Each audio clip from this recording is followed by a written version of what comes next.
নমস্কার বন্ধুরা, আজ আমরা চলে এসেছি হালিশহর রামপ্রসাদ মায়ের মন্দির।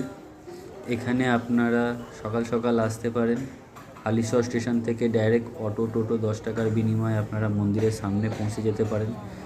না হলে আপনারা নৈহাটি থেকে বাস ধরেও আসতে পারেন, না হলে আপনারা ব্যান্ডেল দিয়ে বা বাঁশবেড়িয়া ত্রিবেণী হয়েও যদি আসেন তাহলেও ঘাট পার হয়ে ডানলপ ঘাটে এসেও এখানে আসতে পারেন।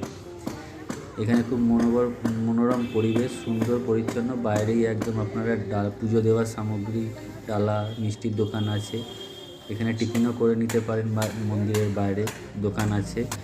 এছাড়া এখানে সারাটা দিন কাটিয়ে গেলে নিগমানন্দ আশ্রম, বিভিন্ন পুষণ আশ্রম, তারপরে আপনার অনুকূল ঠাকুরের আশ্রম ঘুরতে পারেন।